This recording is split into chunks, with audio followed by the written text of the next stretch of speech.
ይህ ሰበር ነው። የተባበሩት አረብ ኤሚሬቶች ሰማይ ዘጋች።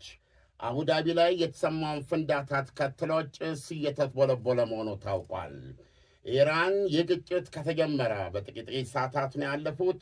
እስካሁን 3 የአረብ ሀገሮች ላይ ተኩስ ከፍታለች።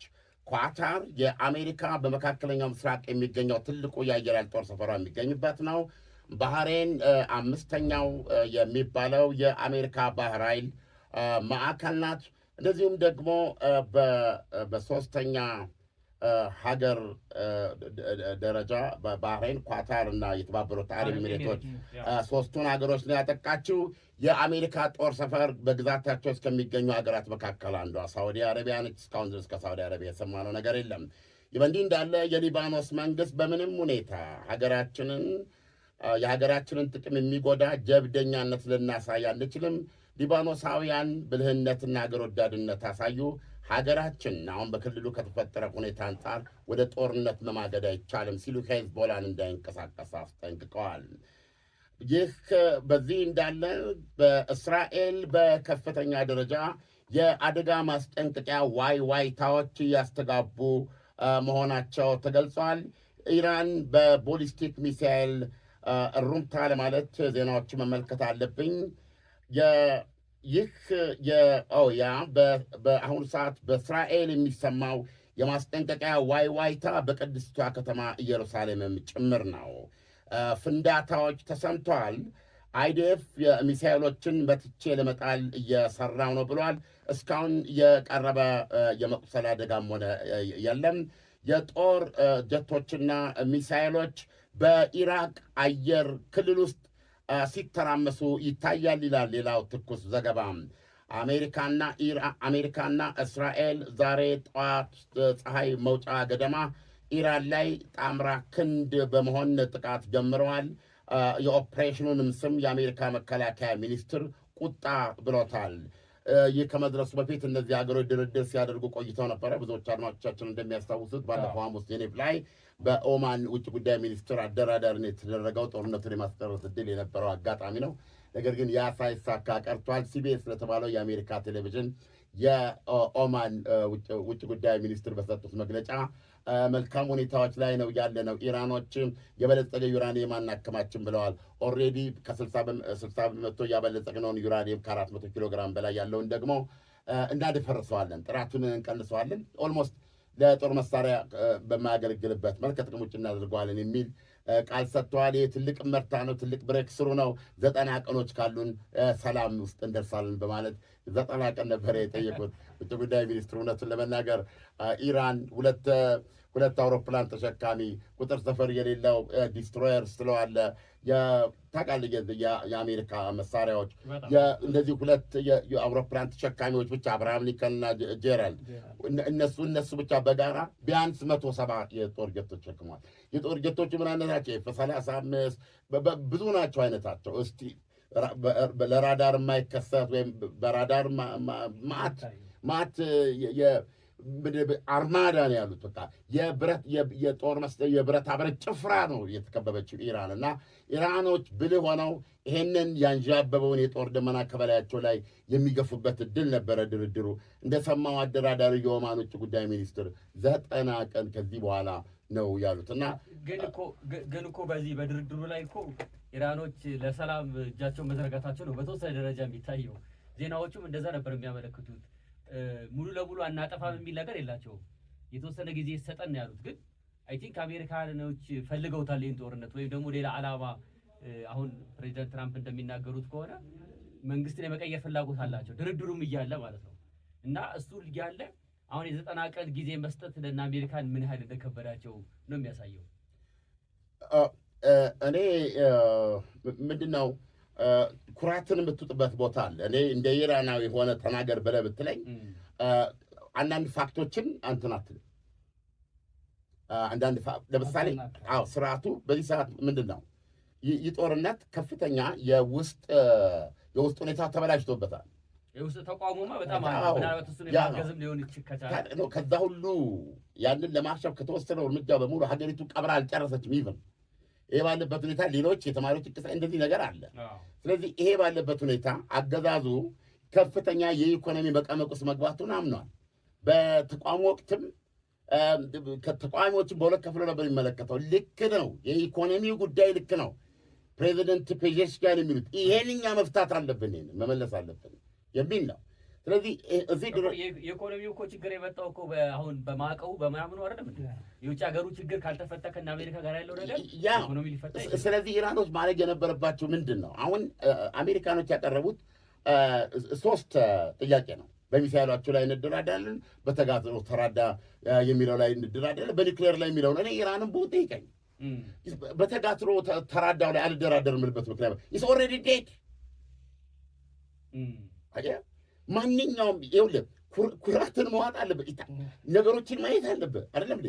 ቢያንስ ሲስተማቸው እንዲቀጥል እነሱም ይሄንን ክፉ ቀን እንዲያልፉ ሌላ አዲስ ሁኔታ ለመፍጠር እውነታዎችን መገንዘብ አለባቸው። ሉክ አሁን ሄዝቦላን ማንም ያስጠነቀቀው የእስራኤል ጠቅላይ ማነው? የሊባኖስ ጠቅላይ ሚኒስትር ነው እያስጠነቀቁ ያሉት። ቢያንስ እነሱ አሁን ይሄን ገብቷቸዋል ሁኔታው። አሁን ሂዝቦላ በዚህ ጦርነት ውስጥ ቢገባ ሊባኖስ ማይቀርላል። ሂዝቦላ ከመመታቱ በፊት በነበረው አቅም ግን ጠቅላይ ሚኒስትሩን ተናግረው አንድ ቀን አያቱ ሂዝቦላ ተመቷል በከፍተኛ ደረጃ። ሌላው ተቀጠለ የምትለው ሐማስ ነው። ሐማስ የት አለ? አየህ። ስለዚህ ኦልሬዲ ኢራኖች እኮ የተመቱት ኢራን እኮ ቆሎ ያተገፋፈው ሄዝቦላ ሲመታ እኮ ነው። እኔ ኢራን ብሆን ኖሮ ሄዝቦላ ላይ ያዘመቻ ሲከፈት ነው ውጊያ የምገባው ራሴ።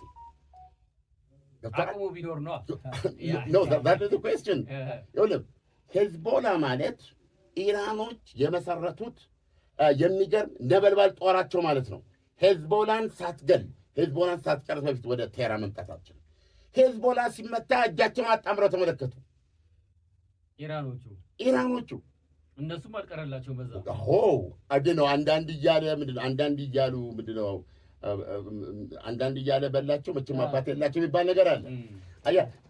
አንተ ሚሊተሪ የምታስብ ከሆነ ሄዝቦላ ነው ሬድ ላይን መሆን የነበረበት። ሄዝቦላ ላይ ሲዘመት ኢራን የምትቀላቀል የበለጠ ታደማለች፣ የበለጠ አቅም ነበራል። ሰው ምንድን የሆነው ኢራን ዋናዋ ተቀምጣ ሄዝቦላ በምታየው መንገድ በነዛ 2 አስገራሚ ጥቃቶች ምንድነው ታስታውሰኝ እንደሆነ ይሄ ምንድነው ቢፐር ሜሴጅ ማስተላለፊያ ማለት ነው። የእሱና ከዛ በኋላ ደግሞ የዎኪ ቶኪ ጥቃቶች ቁልፍ ሰዎቻቸውን ያሳጣ ነው። ምክንያቱም የሚጠቀሙበት መሳሪያቸው ነው። ከዛ በኋላ ናስራላ ተገደሉ ማለት ሄዝቦላ ማለት ናስራላ ነው። ናስራላ እስራኤልን ሊባኖስ ላይ የወጉ ሰው ናቸው። እስራኤል ከሊባኖስ እንድትወጣ ያ ስምምነት እንዲደረስ በዋነኛነት የተፋለመ ግንባር ቢፍገኝ ናስራላ ናቸው። ከዚህም አንጻር ነው ናስራላ እስራኤል የሸረሪት እስራኤል የሸረሪት ድር ናት፣ ትተከተካለች የሚል የያዙ ሰው ናቸው። በኋላ ላይ ግን ሄዝቦላ ሲመታ አንደርግራውንድ ያሉ የሚሳይል ማምረቻዎቹ፣ ህንፃዎቹ በአጠቃላይ የሚገርም አይነት ጥቃት ደረሰባት። አሁን ሄዝቦላ የለም ፕራክቲካሊ። ሂዝቦላ እኮ ከዛም አልፎ እኮ አሁን በሊባኖስ እኮ ትጥቅ እንዲፈታ ሁሉ እስከ መስማማት እኮ ተደርጓል። ከሊታኒ ወንዝ ባሻገር ሄዷል። ኃይልም የለውም። አሁን ጥያቄ የሚመጣው ምንድን ነው? ማንን ለማዳን ኢራኖች በዚህ የማይደራደሩት? ሻር ስማርት ይላል ሪያሊቲ ካለ የተጋትሮ ተራዳው እኮ ኦልሬዲ እሱን ያወደሙት። እሱን አውድመው አሁን የባቡ ራስ ብለው ወዳሉት ነገር ነው እየመጡ ያሉት። ስለዚህ ኢራኖች ይሄን ለማስወገድ የተጋትሮ ተራዳው ላይ ለመነጋገር ችግራቸው ምንድን ነው? ሎጂካሊ ይጠይቃል። ኢስኖት ኢሞሽናል ሞ ጉዳይ አለ። በሐማስ በኩል ያየህ እንደሆነ አክትሞለታል። ኦልሞስት እኮ አሁን የትጥቅ መፍታትና እዛ ውስጥ የተወሰኑት ናቸው ያሉት። ሊባኖስ ራሱ አጌደስቶ ሂዝቦላ መሆኗን በራሱ እንደሚነግር ነገር። ስለዚህ ማንን ልታድን ነው የማትደራደረው? ራሳቸው ማዳን ነበረባቸው። አብሶሉትሊ በተጋትሮ ተራዳውን ይዘው ኦኬ፣ እኛ የእኛ እንትን አይደለም ራሳቸውን ችለው እነሱ ያሉ ኒውክሌሩ ላይ ደግሞ ስቶፕ 3 ዓመት እኮ እናቆማለን ብለዋል። ምንም አይነት ዩራኒየም ምንም አይነት የኒውክሌር እንቅስቃሴ አናደርግም እንደውም ከዛማ ብለው ኦልሬዲ ብለዋል። ስለዚህ ለምንድን ነው ይህን ማለት ያለባቸው? የከበባቸው አርሚ የምድራችን ልዕለ ኃያል ሰራዊት ነው። ብዙ ጊዜ የሚያነሱት ምንድን ነው? ቻይና፣ ራሽያ እያሉ ይሏቸዋል። ኖ እንዴት ነው የምታስበው? አሁን እኮ የተባበሩት መንግስታት ድርጅትም እኮ ይህን ሊያስቆም የሚችልበት እድል የለም። ቻይናና ራሽያ በራሳቸው ችግር ውስጥ ናቸው ያሉት። ስፔሻሊ ራሽያ አሁን በዚህ በጦርነት ውስጥ ሊሳተፉ የሚችሉበት ነገር ዳር ቆሞ ነው የሚያዩት። ምክንያቱም ከአሁን በፊትም እኮ የነበሩ መንግስታት እኮ አሜሪካ ሲደበደባቸው እነ ሳዳም ሁሴን ጨምሮ እኮ መንግስት እስኪፈርስ ድረስ ምንም የተደረገ ነገር የለም። ሊቢያ መንግስት እስኪፈርስ ድረስ የተደረገ ነገር የለም። እና አሁንም የማይደገምበት ምክንያት የለም። ይሄ ነው አሁን ትልቁ ፋላሲ ያለው እዚህ ጋር ነው። ሁለተኛ ቻይኖቹ እብድ ናቸው ወይ? ቻይኖቹ በዕለት በ50 ቀንና በ60 ቀን የሚያስቡ አይደሉም። ለእነሱ የራሳቸው ውጊያ ቀንና ሰዓት አለ። የእነሱ ጦርነት ታይዋን ነው። ታይዋን ላይ ሳይዋጉ በፊት ጡንቻቸውን ሪፍሌክስ አያደርጉም። ይልቅ ለቻይኖቹ ማንኛውም ጦርነት አሜሪካ ጦርነት ገባች ማለት ኪሳራ ነው፣ ፋይናንሻል ኪሳራ ነው አሜሪካ። ስለዚህ አሁን ይህንን ነው የሚጠቀሙበት እነሱ እና እንዲህ አይነት ስህተት አይሰሩም። ኖት ክሬዚ ገብተዋል። ይሄ የተንቀሳቀሰ ይሄ ነው አድርግ የምትችል ይኸውልህ፣ ኢትስ ኖት አሜሪካንን ከማድነቅ ኢትስ ኖት አሜሪካንን ከማምለክ ብዙዎቹ እንደሚሉት አለ ጀስት ሉክ ሪያሊቲ ገብተዋል። አንድ የአሜሪካ አውሮፕላን ተሸካሚ መርከብ ከምለው የብረት ደሴት 5000 ባህር ኃይል በውስጡ አሉ። አታያቸውም የት እንዳሉ። ከተማ እኮ ነው። 5000 ወደ ውስጥ አስገብተው ሲያዩ መሬት ላይ ያሉ ሁለት ትልልቅ 5 ስታር ሆቴሎችን የሚያስልቅ የምግብ ማዘጋጃ ያለው የመሳሪያ ጎተራ አለው። አገር እኮ ነው እያንቀሳቀሱ የመጡት። እዛ ላይ የተቀመጡት ዲዛይን የሚመስሉ እነዛ አውሮፕላን የልቂት ማሽኖች ናቸው። ገብተዋል። ታጅበው ባህር ላይ የሚመጡት እና ይሄንን ማድረግ በትችሉ አሜሪካ ብቻ ነው። ይሄን መለወጥ ስትችል ሌላ ነገር ነው። የስ ኢራን የቦሊስቲክ ሚሳይል አቅም አላት፣ የሰው አልባ አቅም አላት፣ ብዙ በቴክኖሎጂ እንትን ብለዋል። ይህን ሁሉ ሪስፔክት እናደርጋለን። ነገር ግን ማይክ ታይሰን አሁን እዛ ላይ ደግሞ እስራኤል ይጨምርበት፣ እዛው ቅርብ ያለችው ታዲያስ ይሄን ይጨምርበትና ይሄንን ስታይ ኢራኖች ለምን በሶስቱ ጉዳይ ለመደራደር ተቸገሩ ነው። ግን ምን ያደርግላቸው ነበረ? በሶስቱ ጉዳይ ቢደራደሩ አንደኛ የመጀመሪያ የድርድራቸው እንትን ምንድን ነው? የኢኮኖሚ ማዕቀባቸውን ያስነሳል። $1 ቢሊዮን የሚቆጠር ገንዘብ በማዕቀብ የታሰረባቸው ህዝቦች ናቸው። ገብቷል። እና አውጥተው አምርተው ሊሸጡት የሚገባ የነዳጅ ፊልድ ነው ያላቸው፣ የተፈጥሮ ጋዝ ፊልድ ነው ያላቸው። ለአሜሪካ ያቀረቡት ፕሮጀክት አለ። በማንኛውም መመዘኛ ከሰላጤው ሀገሮች እኩል የሆነ ብልጽግና ሊኖራቸው የሚገባ እኮ ሀገሮች ናቸው። ስለዚህ የድርድሩ ዓላማ ምን ነበረ ብለህ ስትል ኢትስ ሪሊ ጆክ። በተለይ ጦርነቱን ለማስቀረት ይፈልጋሉ አይፈልጉም ከሚለው አንጻር ማለት ነው። ከዚህ በኋላ ግን እነሱ አልፈልጉም፣ ይህን ጦርነት ፈልገውታል። ኦኬ ከፈለጉት ለምን ኢራኖች አንድ ስትራቴጂ አላቸው ከሰራላቸው ማለት ነው። አሁን ዶናልድ ትራምፕም እስራኤልም በዚህ ጦርነት ገብተዋል። እኛ እንቆያለን የሚል በዚህ ጦርነት እንግዲህ ያላቸውን ክምችት እነሱ ናቸው የሚያውቁት ኢራኖች ማለት ነው። ኢራኖች ያላቸው በዚህ ጦርነት ከቆዩ እነሱ እንዳሉት ይህ ጦርነት ለሳምንታት ቢቀጥል መሪ አዛዥ የሚለው ይሄ ቼይኑ ተጠብቆ ስቲል ትርጉም ያለው ተኩስ እየከፈቱ እና አገዛዙ ጥርሱን ነክሶ ጸንቶ መቀጠል ከቻለና አሜሪካንን ማዛል ከቻለ እና ጦርነቱ በሆነ መንገድ እንዲቆም ከተደረገ ዴፊኔትሊ በእንደሱ እስማማለሁ። ዲተረንስ ይሆናል ማለት ነው። ከዛ በኋላ ኢራን ላይ መተኮስ አስቸጋሪ ይሆናል፣ ከባድ ይሆናል። መንገዱ ያው ወደ ኢኮኖሚ ማዕቀብ ወደ ምናምን ነው የምትሄደው። አይ ቲንክ ይሄ በራሱ ዲተረንስ ሊሆን ይችላል። ይሄን ማድረግ ይችላሉ ወይ ኢራኖች? አይታወቅም። አይ ከአሁን በፊት የነበረው ጦርነት ላይ እኮ ታየ እኮ። አሁን እኮ በጣም በብዙ ሺህ የሚቆጠሩ ሮኬቶችን ወደ እስራኤል ወደ ተለያዩ ሀገሮች ላይ መተኮስ ችለዋል። ግን በሚፈለገው ደረጃ ለውጥ ማምጣት ችለው ነበር ወይ? በድርድሩና በስምምነት የቆመ ነገር ነው ጦርነቱ ማለት እንዴ እንጂ በአሸናፊነት የተጠቃለለ ነገር አይደለም። ግን ከጉዳት አንጻር ከታየ ግን ኢራን ያጣቻቸው ነገሮች በጣም ብዙ ናቸው። ከእነኚህ ከሳይንቲስቶቹ ጨምሮ ወሳኝ የሆኑ ወታደራዊ የጦር መሪዎቹን ጨምሮ እንደገና ስጋትም ነበር አይደል? የራሱ የኒውክሌር ማብለያው ከመድር በታች ቢሆንም ጉዳት ደርሶበታል የሚልም ነገር አለ። እሱን እንኳን መከላከል አልቻሉም ነበር ነው አንዱንም እንትኑ ምንድን ነው ይባለው ሰማያቸውንም አይቆጣጠሩት በነበረ እዚህ ላይ የምታመጣት ቲዮረም ምንድን ነው? ኦኬ ትላለህ ኢራኖች በዚህ መንገድ ጦርነቱን እያባሱ ለምሳሌ ሰርፕራይዞች አመጡ ነው እና በዚህ ጦርነት ላይ ቢቆዩ ነው የምነግርህ። አሁን ጦርነቱ እንዲህ አይነት ስቴልሜት ላይ ሲደርስ ማነው ጦርነቱን ለመቀየር የሚያስችል ተጨማሪ ኃይል ሊጠቀም የሚችለው? ይሄ ነው መሰረታዊ ጥያቄ። አሜሪካ የምትሆነው ምንም ጥያቄ የለውም። ለመቀጠል ለምሳሌ አሁን ማየት ያለበት ሳይኮሎጂካሊ ዶናልድ ትራምፕ ብዙ ጦርነት ላይ መቆየት የሚችሉ ሰው አይደለም። እንደዛ ናቸው። እኔ እንደዚህ ግምት መወሰድ አለባቸው ብዬ አስባለሁ። ግን ከዚህ የተነሳ ደግሞ በዝረራ የሚያምኑ ሰው ናቸው። በማሸነፍ ባጭር እንዲሆን የሚፈልጉት ገብቶሃል። በዛሬ መግለጫቸው ምን ብለዋል? ለአሜሪካውያን ማስጠንቀቂያ ሰጥተዋል። የአሜሪካውያን ሕይወት ሊጠፋ ይችላል፣ እዚህ ጦርነት የአሜሪካ ወታደሮች ሊሞቱ ይችላሉ ብለዋል። ነው እና ይህን ጦርነት ሲያደርጉ እሳቸው ማልጋ ባልጋ ሆኖ አይደለም የሚደግፏቸውን ያህል የሚቃወሟቸው አሉ። ራሱ ለምሳሌ ማጋ የሚባሉት ዋት ብሎ ምናደርገው እዛ ሄደን የምንዋጋው ምን ተነካ ብለን በምን የተነሳ ማጋ ላለም እንዴ ብለን እኮ ጨርሰናል። አሜሪካ ለአሜሪካ የሚል አለባቸው።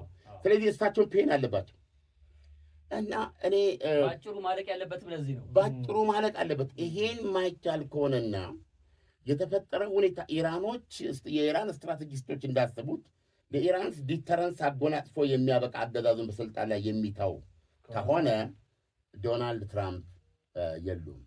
ስለዚህ እኔ ዶናልድ ትራምፕን የሁሉ ነገር መጀመሪያ ነው መሆን የሚፈልጉት የሃሪ ትሩማን ብቻ ናቸው እስካሁን የኒውክሌር መሳሪያ። ስለዚህ ጦርነት ምን እንደሚያመጣ አይታወቅም። እግዚአብሔር አይማረውና ያቆሪጥ አዶልፍ ሂትለር ምን አለ? ጦርነት ጨለማ ቤት ከፍቶ እንደመግባት ማለት ማን እንደሚመታ ታውቅም። ማን እንደሚመታ ጦርነትም እኮ ጅማሬው ነው እንጂ መጨረሻው እስከዛሬ ድረስ ማቋጫው ያስቆሙ ሰዎች ብዙ አይደሉም። እንመለስበታለን። አድማጮች ተመልሰናል። እንግዲህ በዚህ መካከለኛው ምስራቅ ላይ ያለው የጦርነት ሂደት እየተጋጋመ ያለ ነው የሚመስለው። በአካባቢው ያሉ ሀገሮችን በዚህ ውስጥ እየተሳተፉ ነው የሚገኘው።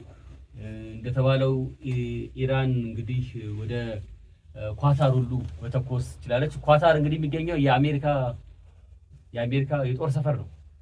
እርግጥ ካሁን በፊት የአየር ኃይል ጦር ሰፈር አለ።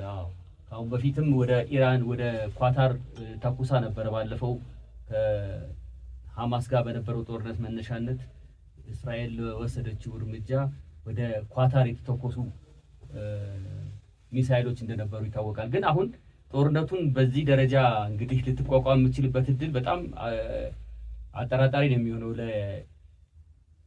ምክንያቱም ኢራን አሁን የምትተኩሳቸው ሚሳይሎች እኮ እስራኤል ለመድረስ አሁን እስራኤል የመጀመሪያውን ጦርነት እንግዲህ ከፈተችው በኢራን ላይ በኢራንና በእስራኤል መካከል እኮ 3 ሀገር አለ ያለው ጆርዳን አለ ኢራቅ አለ በደቂቃዎች ናቸው የ20 የ30 በተለይ ደግሞ በጥጥር ነዳጅ የሚባል አለ። በሱ የሚሰራው በጣም ፈጣን ነው እና በደቂቃዎች ይደርሳል። እስራኤል ለመድረስ ይችላል። እነኚህ ሀገሮች አቋርጦ ይችላል። ባለፈው እንግዲህ ከነበረው ሁኔታ አንጻር ስትመለከት ያን ያህል ብዙ ጉዳት በእስራኤል ላይ አድርሷል ለማለት ያስቸግራል። የተተኮሱት ሚሳይሎች እርግጥ ጉዳት አድርሰዋል፣ ግን እዛ ከደረሰው አንጻር ስትመለከት ትልቁ አሁን ለምሳሌ የእስራኤልን ጉዳት መናገር ይቻላል። ወደ 3000 ሰው ቆስሏል። የቆስሉ ደረጃ ግን በሙሉ ቀላል ነው። የ32 ሰው ሞቷል፣ ተገሏል። እንደዚህ አይነቱን ብታይ በሰው ደረጃ በሞት ደረጃ እናመዛዝን ብትል 1000 በላይ ኢራናውያን ተገለዋል በዛ የተነሳ። ግን ነገር ግን የሞቱት የጦር መሪዎች ምንድነው በተለይ የሀገሪቱ ሳይንቲስቶች በእንዲህ በቀላሉ የማይተኩ ሳይንቲስቶች እንደዚህ አይነት ጥቃት ነው የደረሰባቸው። አሁንም የዚህ ውጊያ ድንገተኛነት በተለይ ቴህራን ውስጥ የታዩት ድብደባዎች ምን ላይ ያነጣጠሩ ናቸው? ወታደራዊ ኢላማዎች የሚሉ ናቸው። የአገዛዝ ለውጥ ላይ ከሄዱ አንዱ ዲካፒቴሽን ነው። የአገዛዙን ኃይሎች መሪዎችን መምታት ማለት ነው። ታሪካዊ ማመሳከሪያ ወደ ኢራቅ በእውቀቱ አንድ ያለው ነገር እየመጣብኝ ለመስራት ይቸገራል ነው። የሳዳም ሁሴን ማናቸው ጸሐፊው? አዳም ረታ። ወንድሞቼ መድረክ መሪ ሆኖ ወንድሞቼ ደራሲ ሳዳም አዳም ላሉ ብለዋል። ከዛ ጋር እንዲያዩት ለማገናዘቢያ ነው። የመጀመሪያው ጥቃት ወይም ድብደባ እስራኤል ማነች ኢራቅ በተወረረችበት ጊዜ ሳዳም ሁሴን ነበሩ። ምክንያቱም ዋናው ሶስታቸው ናቸው። ስለዚህ ጦርነቱ ከመጀመሩ በፊት በይፋ ሁለት ይሄ መሬት ዘግይቶ የሚፈነዳ ፈንጂ ማለት መሬት ውስጥ ብዙ ሜትር ርቀት ከገባ በኋላ ነው የሚፈነዳው እና ከውስጥ ያለው ወደ ላይ የሚገለብጥ ነው። ሁለት ነው ሳዳም ይገኝባቸዋል የተባሉ ቦታ ነው። ስለዚህ በዛ ወቅት ሳዳም ማድረግ የቻሉት ምንድን ነው? ምንም አለኝ የሚሉት ጦርነት ሲጀመር አለኝ የሚሉት ቤተ መንግስት በሙሉ የለም፣ እየተመታ ምንም የሚያድኑት የጦር ጀት አንድ የተነሳ የኢራቅ የጦር ጀት የለም። ስለዚህ ምንድን ነው ያደረጉት? ረጅም ጀለቢያ ለብሰው መቁጠሪያ ይዘው እንደ አንድ በእድሜ የገፋ የሃይማኖት ሰው መስለው ማምለጥ ይቻላል። እሱንም እዛው ተያዙ። መጨረሻ ላይ እዛው አላውጃ ላይ ከጉድጓድ ነው የወጡት። ልጆቻቸው ከማነው ያኛው የረሳም ቋሲም ሱሌማኒ የኢራን ነው ኡዴ ዋናው እና ቃሲም ነው እና ሁለቱ እና ሙስጠፋ የሚባል የቃሲም ልጅ ማለት ነው የሳዳም ሁሴን አይን ማረፊያ ነው። እነሱ ሶስቱ አንድ ግቢ ውስጥ ነው ገብቷል። ጠቅላላ ሀገሪቱ በአሜሪካ ቁጥጥር ስር ወድቃ ማለት ነው። መረዳት ያለብን ነገር ጠቅላላ የሴቶቹ ናቸው የተረፉት በየሳዳም ሁሴን ዘር። ወንድ የተረፋቸው የለም፣ የዘር የተረፋቸው የለም፣ የባስ ፓርቲ የለም፣ የኢራቅ ጦር የለም። ስለዚህ አሁን ኢራቅ ውስጥ ያለ ሁኔታ አዲስ ሪያሊቲ ነው። እዚህ ተወርተናል እና አሁን እነዚህ ይሄን የመርገብ እኮ እንቅስቃሴ ነው አሁን በአሜሪካ በኩል እየተደረገ ያለው እኮ ለዘመናት የነበረው የኢራን ስርወ መንግስት ከስርወ መሰረቱ ይመጣል። 47 ዓመቱ የስርወ መንግስት 47 ዓመት የቆየ ነው። በኢራን አብዮት የመጣ በኢራን አብዮት በ79 ዓመተ ምህረት በፈረንጅ በእኛ 71 ወይም 72 ሊሆን ይችላል ወደ ግንቦት እንደዛ ይሆናል። በዛ የመጣ ነው እና ሁለት አያቶላዎች አስተናግዷል። መጀመሪያው የስርወ መንግስቱ አባት አያቶላ ሮላ ኾሜኒ ናቸው። ከፈረንሳይ ስደት ነው በቀጥታ በሻው ዘመነ መንግስት ላይ ወጣቶች የዩኒቨርሲቲ ተማሪዎች ነበሩ ዋነኛ ያመጹ መሪ። ያ ሲደረግ ሻሁ ስማቸው ሞቲርሳይ ድመቶቻቸውን ኤቭሪቲንግ ሰብስበው በአውሮፕላን አድርገው የሚሄዱበት ጠጥተው ግብፅ ውስጥ ነው የሞቱት እና የእሳቸው ልጅ አሁን አሜሪካን ሀገር ነው ያለው አልጋ ወራሹ ማለት ነው። እና ይሄ እንደተገረሰሰ እኔ መጥቼ ጊዜያዊ መንግስት ኢራናውያን ቋሚ መንግስት እስኪመሰርቱ ሀገሪቱን የሚያረጋጋ መንግስት እፈጥራለሁ እያለ ነው ሲቀሰቀስ የነበረው። ስለዚህ ያን ጊዜ አያቶላ ሮላ ኾሜኒ መጡ። የአሜሪካን ኤምባሲ ስታፍ ያልወጣውን እስረኛ ያደረጉ ከዓመት በላይ ነው የታሰሩት። እና የጦርነቱ መፈክር ታላቋ አሜሪካ እና ግልገሏ ታላቋ ሰይጣን ነው አሜሪካን የሚሉት፣ እስራኤል ደግሞ ግልገሏ ሰይጣን ነው። እነዚህ ሁለቱን ማውደም ላይ እየተመረኮዘ ሌላ ናሬሽን የለውም። አየህ እና መሞቱ የመዳን አይነት እንትን ውስጥ የሚገባ ለመቀየር ራሱን ትራንስፎርም የሚያደርግበት መንገድ የለውም። ከአካባቢ ሁኔታ ጋር ራሱን ደግሞ አገናዝቦ መቀጠል ዛሬ የተደረገው መዋቅር ያንን አይፈቅድለትም። ስለዚህ እኮ ነው አሁን የተጋትሮ ተራዳውን በሌለበት ሁኔታ ለሱ ሲባል ትመታለን ማዳን በማችልበት ሁኔታ የስ አሁን ትልቅ ጥያቄ ማንም የኢራን አመራሮችን በትክክል አስቦ ሰርተዋል ብሎ ቻሌንጅ ማድረግ አለ። ሌታሲ ሄዝቦላ ትርጉም ያለው ንቅናቄ ማድረግ ቻለ። እንግዲያውስ ነው እንኳን አደረጉት ትላል። ሄዝቦላ ግን ሲመታ ዝም ብለው ተመልክተውት ሄዝቦላ ተመቷል። አየህ። ስለዚህ አሁን ማንን ለማዳን ነው ይህን ድብደባ ለመቀበል የፈለጉት? አየህ። አትሊስት ለዓለም አቀፍ ማህበረሰብ አሜሪካ ውስጥ ላለው ንቅናቄ እንኳ ይሄ ጦርነት እንዳይካሄድ እንቅስቃሴ ለሚያደርጉ ወገኖች መሳሪያ መስጠት ይችላሉ። ኦኬ ተስማምቻለሁ። የተጋትሮ ተራዳ ለእኛ አሁን ደሞስት በጣም አስፈላጊ ነገር የኢራናውያንን ኢኮኖሚያዊ ደህንነትና ፖለቲካዊ ሰላም ማረጋገጥ ለእኛ ይበልጥብናል። ከአሜሪካ ጋር አብረን ለመስራት እንፈልጋለን። ኦልሬዲ አቅርበዋል እኮ ፕሮጀክት በድርድር ውስጥ አቅርበዋል። ዶናልድ ትራምፕ መርከንታይል ናቸው ንግድ ጥቅም ይገዛቸዋል በሚል ማለት ነው አቅርበዋል። ያንን በይፋ አድርገው አውትስማርት ማድረግ ይችላል። ስለዚህ የተጋትሮ ተራዳ ከሚባለው ጋር ለመገኘት ሁኔታውም አይፈቅድም። ከለውጡ ጋር እኛ የሀገራችንን እንደዚህ ማድረግ እንፈልጋለን ብለው ቢሉ ይችላሉ። ትልቅ ጥይት ያቀበላሉ። ምክንያቱም ኦልሬዲ ኢትስ ዴድ የሞተ ነው እንትኑ የተጋትሮ ተራዳ አንድ በል። ሁለተኛ ደግሞ ሚሳኤሉ ነው። ሚሳኤሉን የምትጠቀምበት ቤዚካሊ ለማን ነው ኢራን ያመረተችው? ለእነ ሂዝቦላ ለመስጠት ነው። ቤዚካሊ እስራኤልን ለመምታት ነው አይደል? አሁን ዶናልድ ትራምፕ ምን አደረጉት? ትንሽ ቴክኖሎጂ ነች የቀረቻት የሆነች ብረት ማቃናት የምዕራቡ ላይ ለመዘማን እሷን ቀና ካደረገች እኛን የምትመተዋል ኢራንን እና አሁን ዋና የጦርነቱን እንደውም ሎጂክ ያደረጉት አሜሪካንን በኢራን የረጅም ሚሳይል እና ወንድሞቻችንን ለመጠበቅ ነው የአውሮፓን አለ። ምክንያቱም ደቡብ አውሮፓ ልትመታ ትችላለች በኢራን ሚሳይል። ይህን ሰበብ ያደረጉ እስራኤልማ ከተመታች እኮ ሜዲትራኒያን ያለው ሲሻገር እኮ ጣሊያን ናቸው ያሉት። ታዲያ ምን አባቱ ነው ስናይን ሚሳይል እንሰብረዋለን። ለራሳችን መከላከያ ብቻ በቀናል። ሀገራችን አሁን የምትፈልገው ፖለቲካዊ ታድሶና የኢኮኖሚ እንትን ነው ብለው በእንትን ውስጥ በመዋቅር ውስጥ መቅረት ይችላሉ። አትሊስት አይን ያወጣ ጥያቄ ነው የሚሆነው። ዶናልድ ትራምፕ ጥይት የመሳብ አይኖራቸው። አሁን በዚህ ድርድር ላይ ሁለቱን ባለፈው ጄኔቭ ላይ ያደረጉ ጊዜ ማለት ነው ሁለተኛው ድርድር ላይ አርጋቺ አባስ አርጋቺ ዊትኮፍ የሪል ስቴት ሰው ናቸው። ዊትኮፍ ፈርዶባቸው ደግሞ አማቻየው አሉ እኮ አማቻየው ኩሽነር አሉ እና እነዚህ የዶናልድ ትራምፕ ጆሮ ያላቸው ሰዎች ናቸው። እና ምን አደረጉ አሉ በድርድሩ መሀል ቀስ ብለው ከብሪፍ ኬዛቸው ብለው አንዲት ቀይ ማተብ ያለባት ደብዳቤ እንደዚህ ያደርጉና ቁጭ አደረጉ። አርጋሽ አባት ይላል ፊት ለፊት ማለት ነው። የሚሳኤሉ ጉዳይ የምትል ነች። የሚገርም የኢራኖች አስተሳሰብ ነው የሚገርም። አርጋቺ እንዲያው አንገት ይታረን ንክቻ አላርገውም እንኳን ለወስደው ላየው ከፍቼ በጃ አለከውም ገና ርዕሱን አይተው።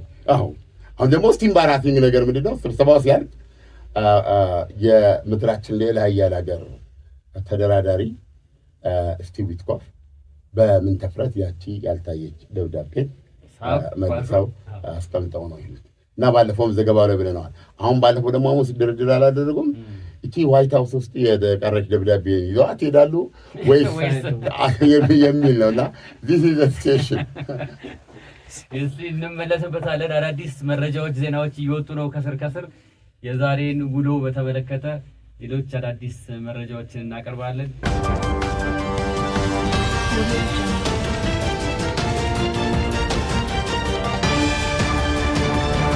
ፈጣን ያልተሰሙ መረጃዎችንና ትኩስ የኪነ ጥበብ ዜናዎችን ለማግኘት የቁም ነገር ሚዲያ የዩቲዩብ ቻናልን በመቀላቀል ቤተሰብ ይሁኑ። ቻናላችንን ሰብስክራይብ ያድርጉ። በቲክቶክም አለን። ቁም ነገር ሚዲያ ኦፊሻል ብለው ይከተሉን። እናመሰግናለን። ቁም ነገር ሚዲያ፣ ለቁም ነገር እንሰራለን።